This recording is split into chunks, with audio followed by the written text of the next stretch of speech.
The morning sun cast long shadows across the grand hallways of Kensington Palace. But today its golden rays seemed dimmed by an overwhelming sadness that had settled over the royal residence. Prince William stood by the tall windows of his private study, his hands clasped behind his back, watching the gardeners tend to the rose garden below. These same roses had bloomed for generations, witnessing countless royal joys and sorrows, but none quite like this. Kate entered the room quietly, her footsteps barely audible on the polished wooden floor.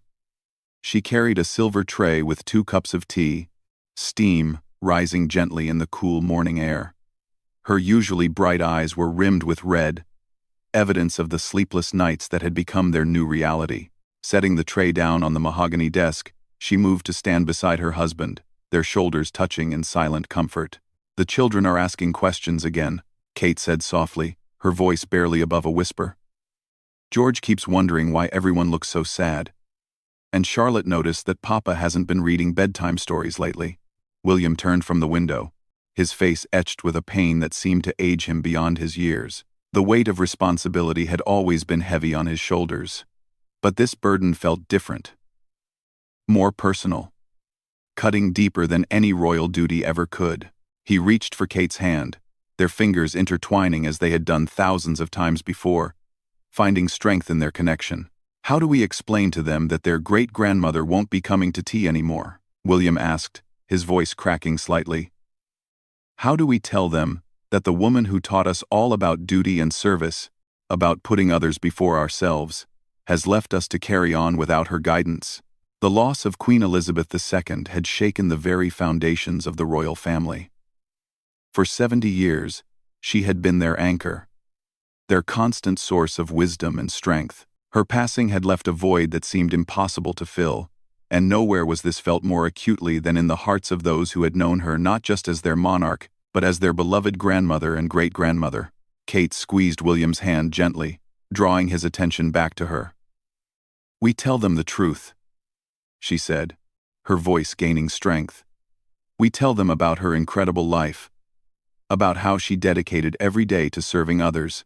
We help them understand that while we're all very sad, we're also incredibly grateful for the time we had with her."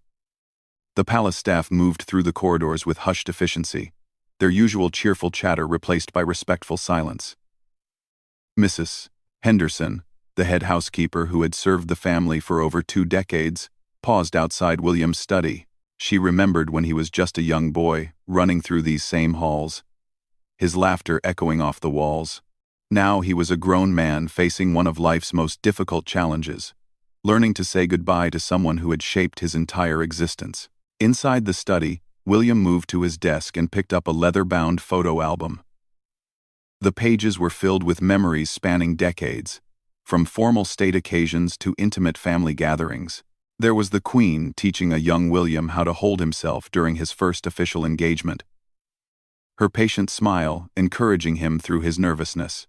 Another photo showed her laughing with Kate during one of their private conversations, the 2 women sharing a moment of genuine connection that had blossomed into deep mutual respect and affection.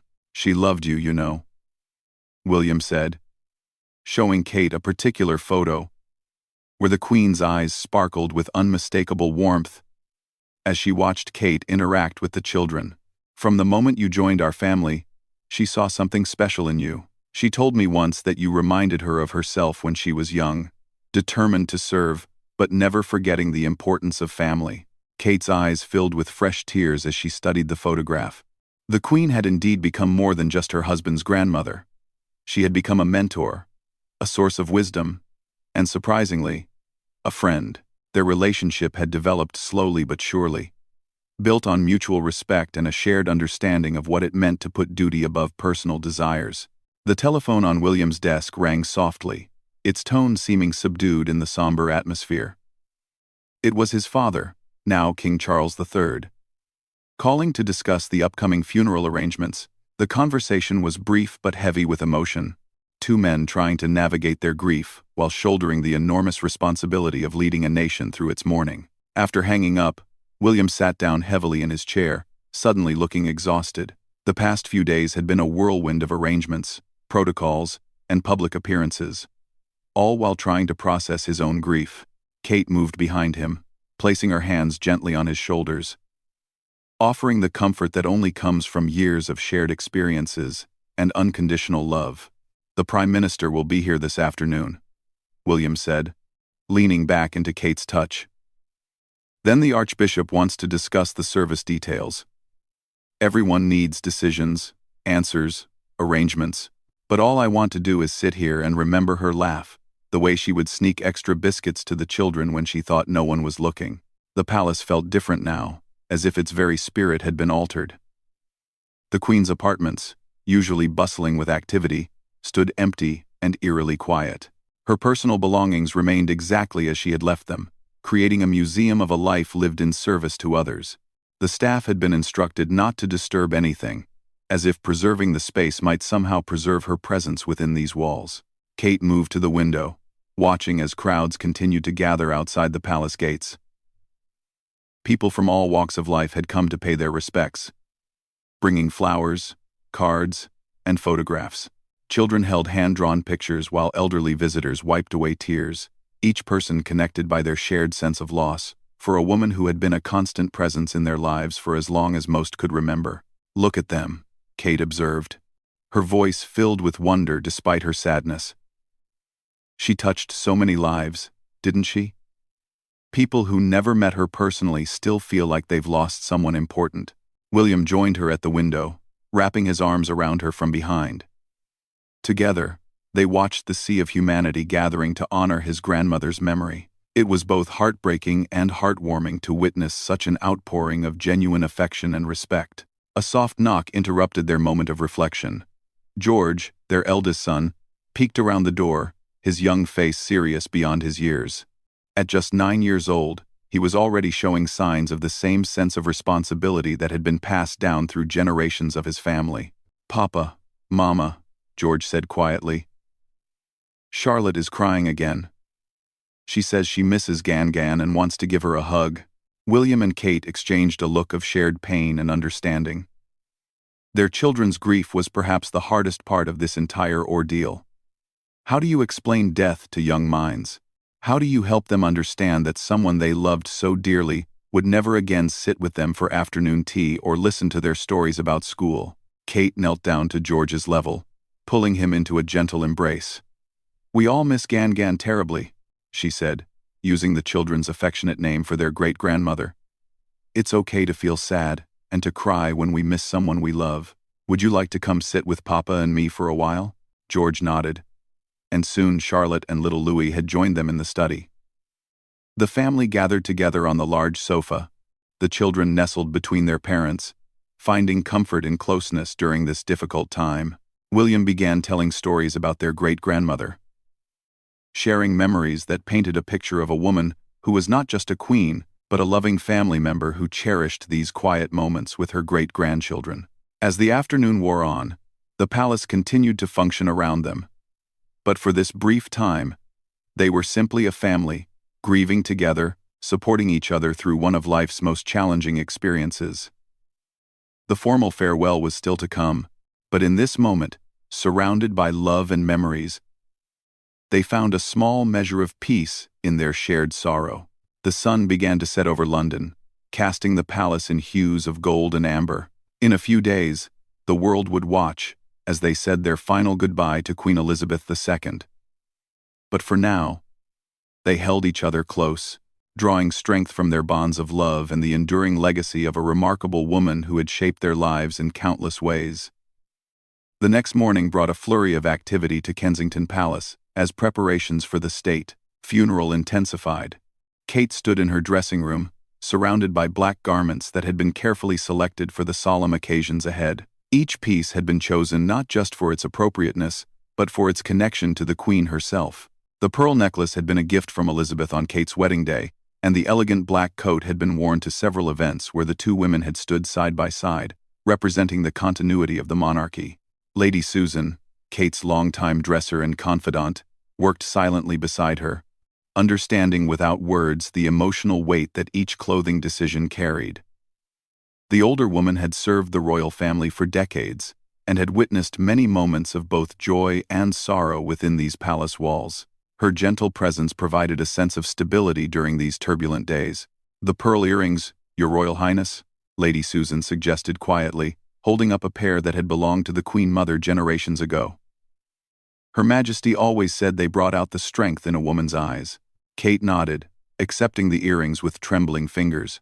Every piece of jewelry, every accessory, felt like armor she was donning for the battle of saying goodbye in front of the entire world. The public would be watching every gesture, every expression, looking for signs of how the royal family was coping with their loss.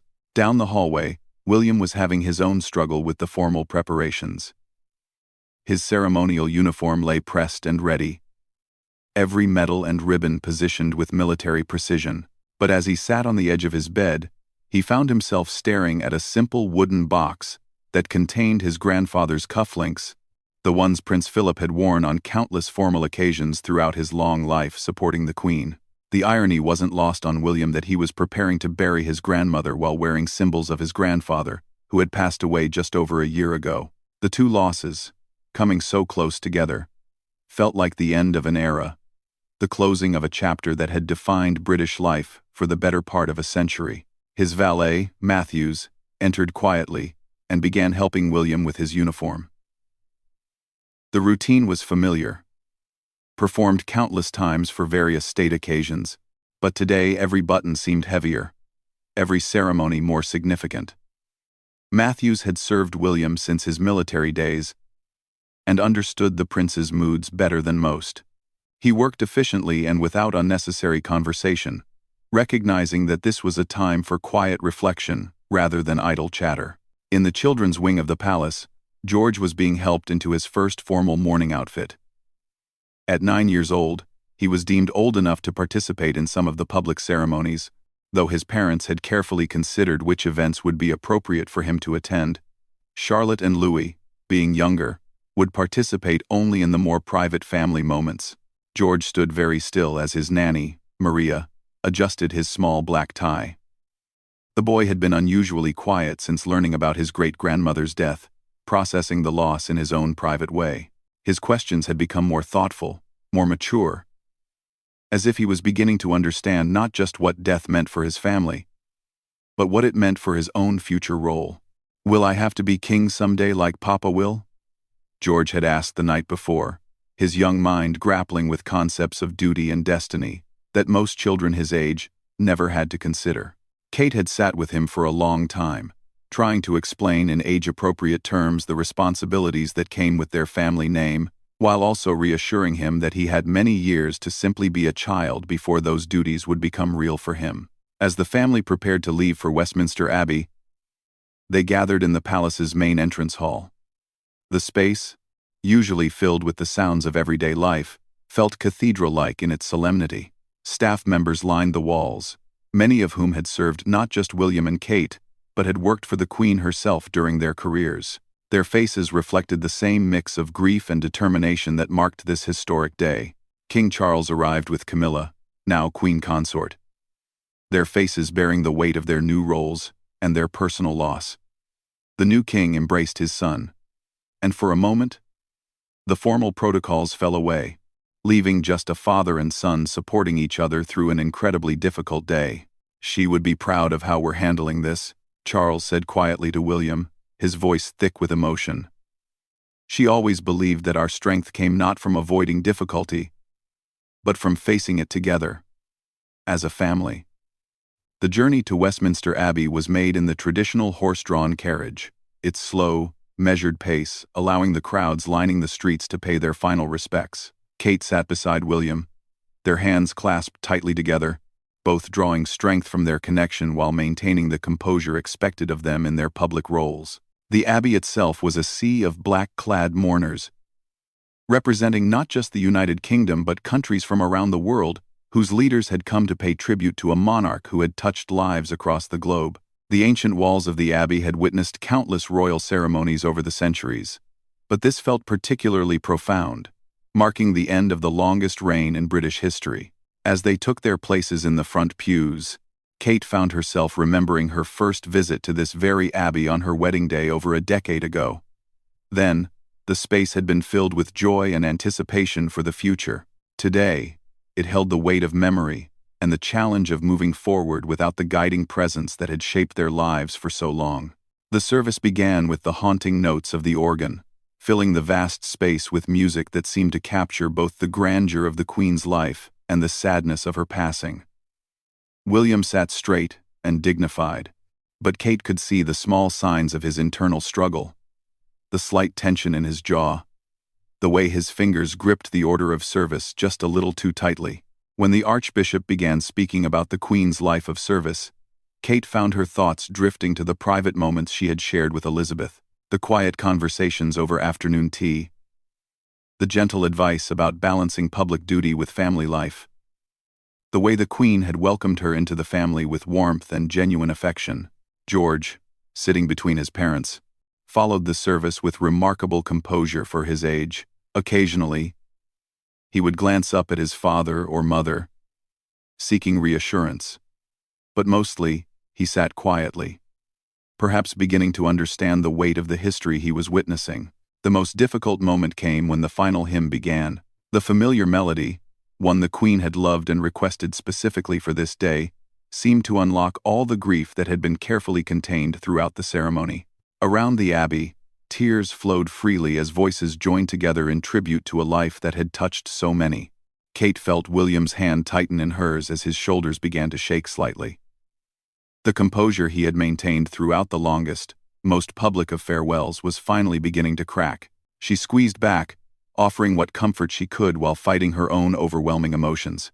As the service concluded, and they prepared for the final journey to Windsor Castle, Kate realized that this public goodbye, as difficult as it had been, was only the beginning. The real challenge would come in the days and weeks ahead, as they learned to navigate their roles and their lives without the steady presence of the woman who had been their anchor for so long.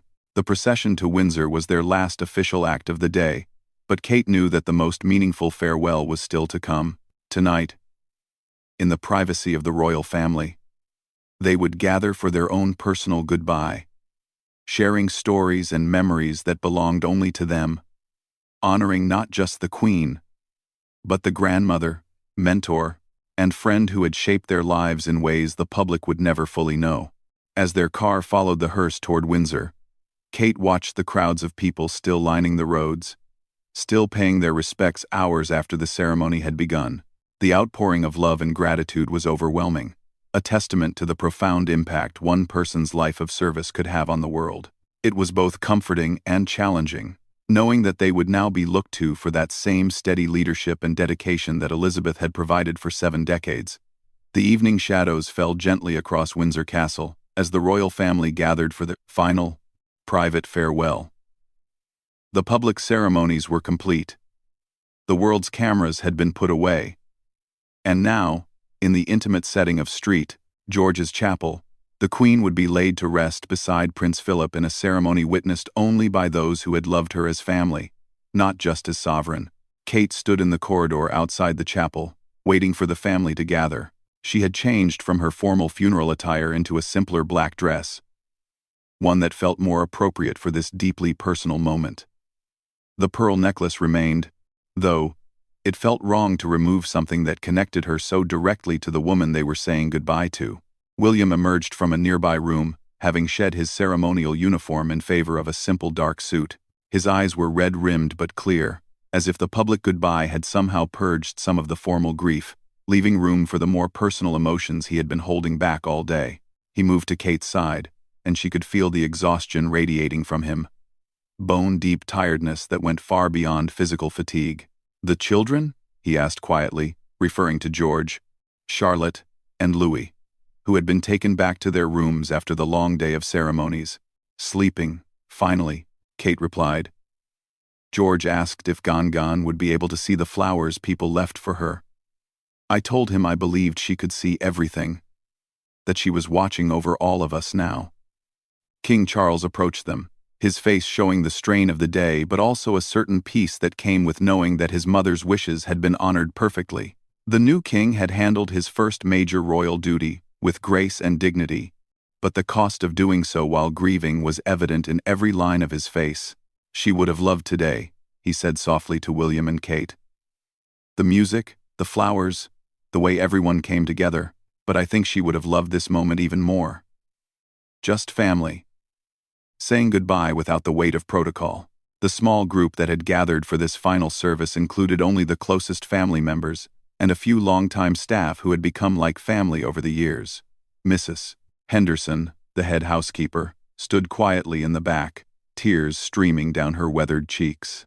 She had worked for the Queen for over 30 years, and had been specifically invited by the family to witness this final farewell. As they entered the chapel, Kate was struck by its intimate beauty. The space that had hosted grand royal weddings and state occasions now felt peaceful and sacred. Lit softly by candles that cast dancing shadows on the ancient stone walls. The Queen's coffin, now draped simply in her personal standard rather than the elaborate state regalia, looked somehow both smaller and more meaningful. The service was brief and deeply personal. There were readings from the Queen's favorite passages of scripture, hymns she had requested years ago in her final wishes, and moments of silence that allowed each person to say their own private goodbye. Kate found herself thinking about all the conversations she would never have, all the advice she would never receive, all the quiet moments of connection that had meant more to her than any grand state occasion. When the Archbishop invited family members to share memories, William was the first to stand. His voice was steady but filled with emotion as he spoke about his grandmother not as a queen, but as the woman who had taught him to ride horses, who had shared countless hours walking through the gardens at Balmoral, who had shown him that true leadership meant putting others before yourself, always. She had this way of making you feel like you were the most important person in the world when she was talking to you, William said, his voice growing stronger as he continued. Whether you were a world leader or one of her great-grandchildren, she gave you her complete attention, her full presence. That's something I hope to carry forward in my own life and my own service. Kate felt compelled to speak as well, though public speaking had never come as naturally to her as it had to William. She stood slowly, her heart racing, but knowing that she needed to share what Elizabeth had meant to her personally. When I married William, Kate began, her voice soft but clear in the intimate space. I was terrified of disappointing her, of not being worthy of the trust she was placing in me, but she never made me feel that way. Instead, she welcomed me with such kindness and patience. She taught me that being part of this family wasn't about being perfect. It was about being committed to service, to each other, and to something bigger than ourselves. Kate paused, gathering her thoughts and her composure before continuing. She showed me that strength and gentleness could coexist, that you could be both a devoted grandmother and a formidable leader. I will miss her wisdom, her humor, and the way she could make even the most challenging situations feel manageable, just by being present. As Kate sat back down, she felt William's hand find hers again, their fingers intertwining in the gesture that had become their constant source of mutual support. Around them, other family members shared their own memories, painting a picture of Elizabeth as a woman who had been many things to many people, but who had never lost sight of what mattered most: family, duty, and kindness. The final hymn was sung by the small group, their voices blending together in the ancient chapel in a way that felt both mournful and celebratory. They were singing not just goodbye, but thank you, for a life well lived, for an example of dedication that would guide them long into the future. As the service concluded, and the family began to file out slowly, Kate lingered for a moment beside the coffin. She placed her hand gently on the wood, feeling the finality of the gesture but also the beginning of something new. Elizabeth's physical presence was gone, but her influence, her teachings, and her love would continue to shape the lives of her family and her country for generations to come. Outside the chapel, the family gathered in the courtyard, reluctant to separate and end this sacred time together. The grief was still there, would probably always be there in some form. But it was now accompanied by something else. A sense of purpose, an understanding that the best way to honor Elizabeth's memory was to continue the work she had started, to carry forward the values she had embodied. King Charles placed his arms around both William and Kate, creating a small circle of family support in the gathering darkness. She always said that the monarchy wasn't about any one person, he reflected quietly. It was about continuity, about the ongoing commitment to serve. Tonight, We've said goodbye to the person. But tomorrow, we continue the mission she dedicated her life to. The drive back to Kensington Palace was quiet, with William and Kate lost in their own thoughts as the countryside passed by in the darkness. Their children would wake up tomorrow in a world without their great-grandmother, but also in a world where her influence continued to guide and protect them through the love and commitment of their parents. As they finally arrived home and prepared to check on their sleeping children, Kate realized that this day of farewell had also been a day of beginning. They were now the senior generation of working royals, the ones young families would look to for guidance and stability. The thought was both daunting and inspiring. In George's room, they found their eldest son sleeping peacefully, a small stuffed corgi clutched in his arms. A gift from his great-grandmother that had become his comfort in these difficult days. Charlotte slept with a drawing she had made for Gan, still on her nightstand. And Louis, too young to fully understand the day's significance, simply slept the deep, untroubled sleep of early childhood. Standing together in the doorway of their children's rooms, William and Kate found a moment of peace after the longest, most emotionally challenging day of their lives. They had said goodbye to Queen Elizabeth II with dignity and love, honoring her memory while also accepting the responsibility of carrying forward her legacy. She would be proud, Kate whispered, echoing the words that had been spoken throughout the day but that now felt like a promise they were making to themselves and to their children. She would be, William agreed, his voice filled with quiet determination. And she would expect us to continue, to serve, to remember that this is bigger than our own grief, or our own fears. As they finally retreated to their own room, Kate and William held each other close, two people who had shared one of life's most profound experiences. Saying goodbye to someone who had shaped their world in countless ways. Tomorrow would bring new challenges and responsibilities. But tonight, they simply held each other and held on to the memories of a remarkable woman who had taught them that love, service, and duty were not burdens to be carried, but gifts to be shared with the world. The palace settled into quiet around them, but it was no longer the heavy silence of mourning that had filled these halls for days. Instead, it was the peaceful quiet of acceptance, of a family and an institution ready to honor the past while embracing the future. Queen Elizabeth II had completed her earthly service, but her true legacy, the love she had planted in the hearts of her family, and the dedication she had instilled in those who would continue her work, would live on forever, in the lives of those she had touched so deeply.